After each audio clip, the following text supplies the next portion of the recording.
Tissues के अंदर मैंने आपको ये बताया था कि टिश्यू, इधर प्लांट टिश्यू की बात कर रहे हैं, आप किसकी बात कर रहे हैं? प्लांट टिश्यूज की। तो प्लांट टिश्यूज मैंने बताया था आपको कि प्लांट टिश्यू बेसिकली ऑर्गेन्स को दो भागों में बांट देते हैं। एक मेस्टेमेटिक टिश्यू होता है, मेस्टेमेटिक टिश्यू। मेस्टेमेटिक टिश्यू जो होते हैं उनके बारे में मैंने बताया था कि इसके अंदर डिवाइड करने की एबिलिटी होती है या नहीं होती है? होती है।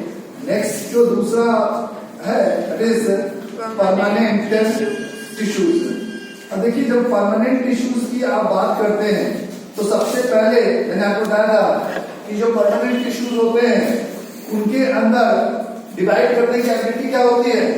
लॉस हो जाती है। तो they do not have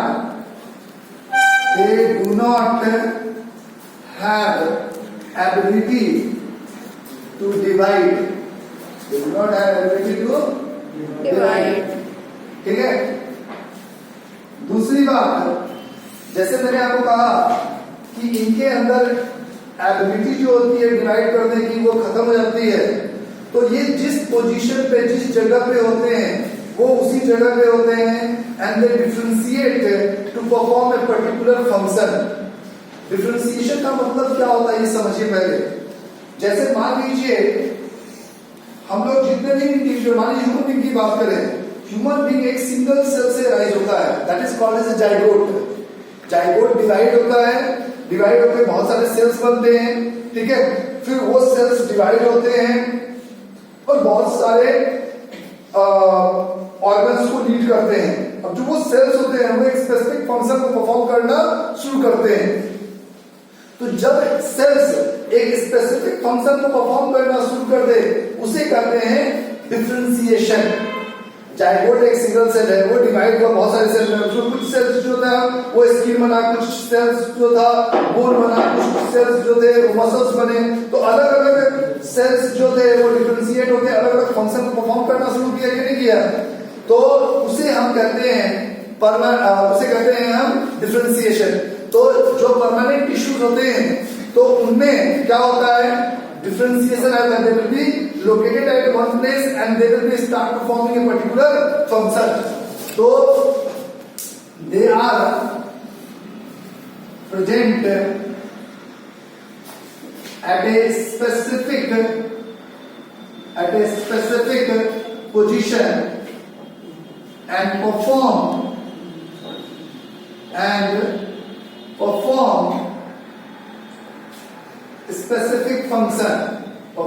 specific function, ठीक है। तो ये जो कैरेक्टरिस्टिक है, जितने भी परमानेंट टिश्यूज होंगे उन दो सभी में ये कैरेक्टरिस्टिक प्रेजेंट होगा या प्रेजेंट नहीं होगा? प्रेजेंट होगा। अब मैंने आपको बताया कि जो परमानेंट टिश्यूज होते हैं इनको भी हम ब्रॉडली दो भागों में डिवाइड कर देते हैं। या तो वो सिंपल परमानेंट टिश्यूज होंगे, या तो वो सिंपल परमानेंट टिश्यूज होंगे या कॉम्प्लेक्स परमानेंट टिश्यूज होंगे। कॉम्प्लेक्स परमानेंट टिश्यूज होंगे, कॉम्प्लेक्स परमानेंट टिश्यू होंगे।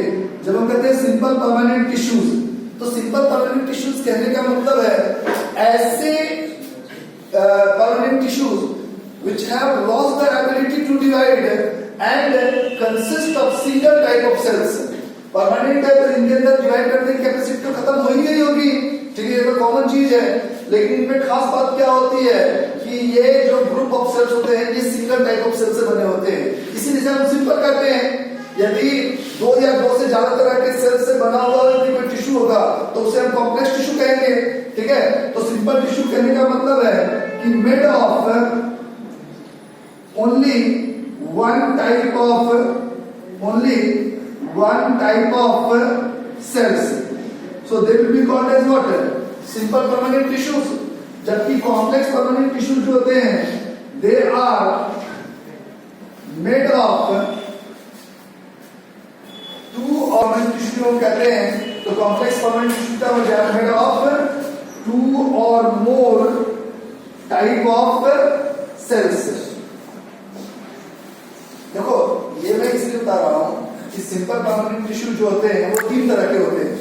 अब ये 2 कैरेक्टरिस्टिक ये हुए, एक कैरेक्टरिस्टिक ये हुआ, ये 3 कैरेक्टरिस्टिक जो इसके 3 टाइप है, तीनों में डालोगे तीनों में कॉमन होगा। ठीक है, तो तुम्हें क्या होगा, याद करना आसान हो जाएगा, क्योंकि नॉर्मली क्या है, इन टिश्यूज के कैरेक्टरिस्टिक तुम्हें याद रखना है और फंक्शन याद रखना है। अब मान लो मैक्सिमम 2 या 4 कैरेक्टरिस्टिक याद रखना होगा, 3 तो ऐसे ही याद हो जाएगा तुम्हें। ठीक है, तो सिंपल परमानेंट टिश्यू जो हम कहते हैं, तो इसका मतलब क्या है, they are made of only one type of sales.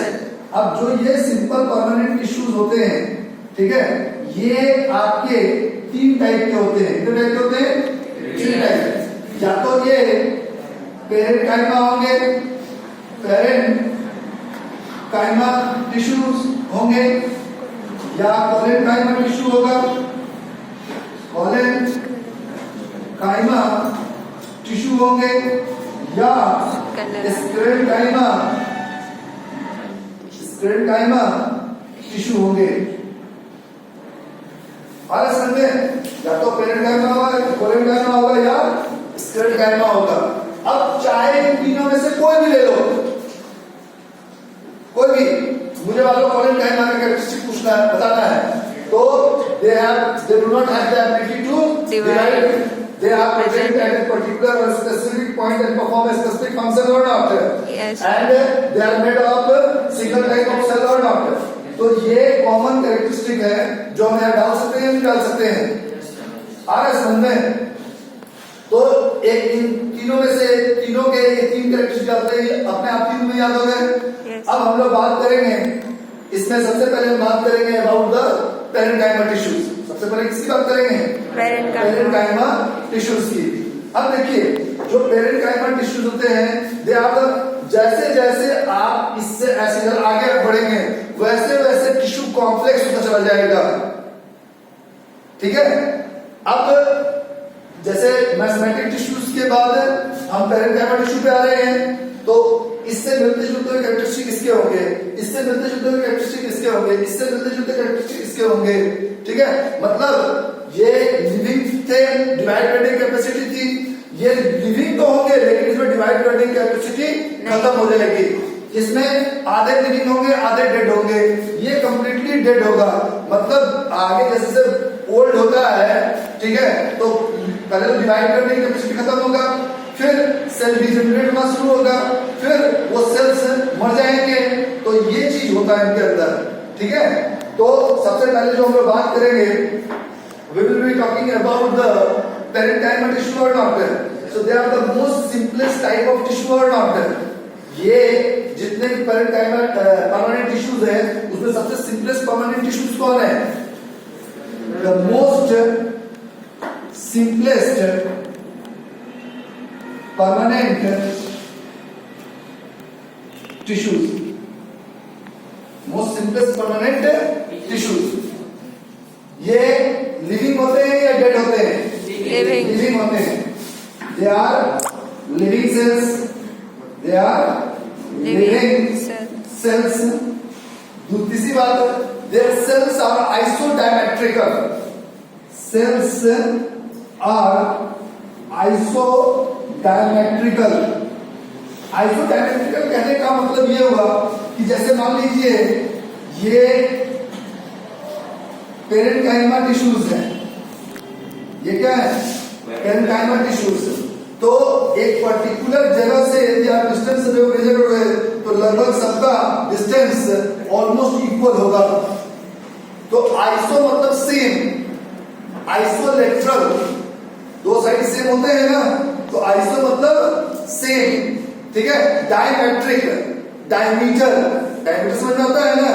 ठीक है, तो आइसो मतलब डायमीटर जो उसके होंगे, चारों तरफ से लगभग डिस्टेंस होगा, वो मिलता जुलता होगा या अलग अलग होगा? मिलता जुलता होगा। आप ये बताओ, ये सेल है, ये भी सेल है, ये भी सेल है, तो ये वाला जो जगह है, ये सेल के बीच का स्पेस है कि नहीं? तो इसमें इंटरसेलुलर स्पेस प्रेजेंट है या नहीं है? प्रेजेंट है। तो इसका मतलब inter cellular space is present हाँ या नहीं? Yes, आप sir. देखो मैंने कहा था जो मेस्मेटिक सेल्स होते हैं उनके जो सेल मेम्ब्रेन होते हैं थिन होते हैं क्योंकि वो डिवाइड होना होता है तो सेल मेम्ब्रेन थिन होता है। तो जैसे जैसे हम लोग आगे बढ़ेंगे जैसे जैसे हम लोग आगे बढ़ेंगे तो इसके लिग्निन की डिपोजिशन होगी और वो जो सेल वॉल है वो थिक हो जाएगा। बताओ सेल थिक हो रहा है तो कुछ ना कुछ का तो डिपोजिशन पड़ रहा होगा तभी थिक होगा। तो सेल के ऊपर जो डिपोजिशन पड़ता है होता है लिग्निन का। किसका? लिग्निन का। तो यहाँ पर लिग्निन की डिपोजिशन बहुत कम होगी, यहाँ पर उससे ज्यादा होगी, यहाँ पर उससे भी ज्यादा होगी कि नहीं होगी। जैसे जैसे आगे जा रहे हैं लिग्निन की डिपोजिशन बढ़ती जाएगी और जैसे जैसे लिग्निन की डिपोजिशन बढ़ेगी तो ये वाला एरिया जो है लिग्निन के द्वारा डिपोजिट हो जाएगा कि नहीं। मतलब स्क्लेरोकाइमा तक ये जो आपका इंटरसेल्युलर स्पेस है ये भी खत्म हो जाएगा। तो यहाँ पर जो मेम्ब्रेन का वॉल होता है वो ज्यादा थिक नहीं होता है, थिन नहीं होता है क्योंकि ये मेस्मेटिक सेल से अरेंज हुए हैं। तो their cell wall is also thin. ठीक है, in comparison to these permanent tissues की भी बात करें तो उनके कंपेयर में जो सेल वॉल होता है पेरेन्काइमा का वो थिन होगा या थिक होगा? ठीक है। तो 1 2 3 4 5 यहाँ हो गया, 3 यहाँ हो गया, 8 में 3 4 तो याद रख सकते हो। ठीक है। एक इसका सबसे बड़े पहले आएगी फंक्शन। पेरेन्काइमा जो होते हैं उसका कुछ ना कुछ तो फंक्शन होगा। तो क्या फंक्शन वो परफॉर्म करते हैं? देखो सबसे पहली बात स्टोरेज का काम करता है। ठीक है, इस चीज का काम करता है स्टोरेज एंड मैकेनिक। स्टोरेज इसका फंक्शन हो गया स्टोरेज। जैसे कि जितने भी ये लीव्स होते हैं जो नए लीव्स होते हैं ठीक है उनमें देखा फ्लेक्सिबिलिटी बहुत ज्यादा होती है लेकिन धीरे धीरे वो जैसे जैसे लीव मैच्योर होता है उसमें रिजिडिटी आती रहती है। तो शुरुआत में उसमें मेस्मेटिक सेल्स होते हैं तो वो धीरे धीरे ग्रो करता है। एक साइज अटेन करने के बाद देखना उसमें हार्डनेस आने लगती है। तो मेस्मेटिक टिश्यू कैसे में कन्वर्ट हुआ? पेरेन्काइमा में। ये पेरेन्काइमा कोलेनकाइमा में। तो इस तरीके से कन्वर्जन होगा कि नहीं होगा? ठीक है। तो एक काम तो इसका सबसे मेन काम जो है वो स्टोरेज है। ठीक है। इसके अंदर एक तरह के टिश्यूज होते हैं जो एक्वेटिक प्लांट्स के अंदर होते हैं एरेन्काइमा। जो पेरेन्काइमा होता है वो कन्वर्ट होता है एरेन्काइमा में इन एक्वेटिक प्लांट्स। क्योंकि जो एक्वेटिक प्लांट्स होते हैं उनको फ्लोट करना होता है सरफेस पे, वाटर के सरफेस पे फ्लोट करना होता है। तो वाटर के सरफेस पे फ्लोट करना होगा तो उसके लिए उसको लाइट वेटेड होना चाहिए या हैवी वेटेड होना चाहिए? Light weighted. तो ये जो पेरेन्काइमा होता है ये एक्वेटिक प्लांट में कन्वर्ट होता है एरेन्काइमा में, जिसमें क्या होता है सेल्स के बीच में जो ये स्पेस है ये प्रोजेक्ट होता है या नहीं होगा? तो जब एयर सेल के बीच में स्पेस होगा तो उससे जो उसकी डेंसिटी होगी वो कम हो जाएगी या ज्यादा हो जाएगी? कम हो जाएगी। तो इट विल स्टार्ट फ्लोटिंग और नॉट। तो जितने भी आपके एक्वेटिक प्लांट्स होते हैं तो उन सभी में कौन से स्पेशल टिश्यूज मिलती हैं? एरेन्काइमा। एरेन्काइमा किसका मॉडिफिकेशन है? एरेन्काइमा मॉडिफिकेशन है पेरेन्काइमा का एक्वेटिक प्लांट के अंदर। तो एक तो काम हो गया storage in aquatic plant. In aquatic plant they convert into erenchyma which help in floating, which help in what? Floating, जो फ्लोट करने में मदद करता है। तो these are certain characteristic and function of parenchyma or not। तो parenchyma क्या होता है, किस तरह के होते हैं आप लिख सकते हो। Next we move toward the collenchyma. Collenchyma में क्या होगा? अब इसके जो सेल्स होंगे इस पे लिग्निन डिपॉजिट होना शुरू होगा तो जो सेल वॉल है वो कंपैरेटिवली थिकर हो जाएगा। हाँ या नहीं? इंटरसेल्युलर स्पेस खत्म होना शुरू हो जाएगा। आ रहा है समझ में? ठीक है। और जब लिग्निन डिपॉजिट होगा इंटरसेल्युलर स्पेस खत्म होगा तो वो मैकेनिकल सपोर्ट प्रोवाइड करेगा या नहीं? जब चीज हार्ड हो जाएगी तो हार्ड होने में क्या होता है? मैकेनिकल सपोर्ट प्रोवाइड करता है। और जो सेल्स होंगे अब तक आइसोलेटरल थे, आइसोडायमेट्रिकल थे, अब धीरे धीरे इलांगेटेड होने लगे, क्योंकि जो प्लांट के सेल्स होते हैं वो रेक्टेंगुलर शेप के होते हैं। तो पहले गोल से टाइप के थे मेस्मेटिक में, फिर वो आइसोडायमेट्रिक हुए और फिर वो इलांगेटेड शेप के होने शुरू हो जाएंगे। ठीक है, तो कॉलेनकाइमा की यदि बात करें तो कॉलेनकाइमा में सबसे पहला कैरेक्टरिस्टिक तो आपका ये हो जाएगा कि जो सेल वॉल होगा, cell wall will be comparatively thicker, comparatively thicker. इसके अलावा दूसरी बात, कॉलेनकाइमा में इंटरसेलुलर स्पेस क्या हो जाएगा? Intercellular space is absent, intercellular space is absent. इसके अलावा लैग्निन की पोजीशन होगी, lignin will get deposited, lignin will deposited in the intercellular space, in intercellular space, हाँ या नहीं? Yes sir. इसके अलावा सेल्स elongated हो जाएंगे, cells will become elongated। इसका फंक्शन क्या हो जाएगा? मैकेनिकल स्ट्रेंथ को प्रोवाइड करना, mechanical strength to provide, mechanical strength रख सकते हो, to provide mechanical strength and flexibility. क्योंकि अभी टेक्निक बहुत ज्यादा डिपॉजिट नहीं हुआ है तो वो बहुत ज्यादा हार्ड भी होगा, उसमें फ्लेक्सिबिलिटी भी होगी और मैकेनिकल सपोर्ट भी होगा। जैसे मान लो जो नए ब्रांचेज राइज होते हैं तो उनमें देखना वो ऐसे नहीं थोड़ा थोड़ा हवा बहा और वो मुड़ गए, वो अपनी जगह पे रहते हैं, लेकिन तेज हवा आएगी तो वो थोड़ा सा बैंड हो जाएंगे, फिर अपनी जगह पे आ जाएंगे, नहीं आ जाएंगे। तो इसका मतलब वो फ्लेक्सिबिलिटी है या नहीं है? है। जैसे मान लो और पुराना हो जाता है, ज्यादा पुराना हो जाएगा, ठीक है, मतलब कि इस करंट टाइम टिश्यूज उसके अंदर आ गए, मतलब और हार्ड हो गया, तो क्या वो बैंड करेंगे? नहीं, वो टूट जाएगा लेकिन बैंड नहीं करेगा, क्योंकि उसमें और हार्डनेस जो है वो आ गई। ठीक है, तो ये करंट जो कॉलेनकाइमा है, तो कॉलेनकाइमा के क्या कैरेक्टरिस्टिक होते हैं, समझ में आया? नेक्स्ट हम लोग बात करेंगे अबाउट द स्क्लेरेनकाइमा। अब स्क्लेरेनकाइमा में जैसे मैंने आपको बताया था, इसके सेल वॉल और थिक हो जाएगा कि नहीं हो जाएगा? क्यों हो जाएगा? Due to the deposition of lignin. तो इसमें क्या होगा? इसमें सबसे पहले तो आपका cell wall will become thicker due to deposition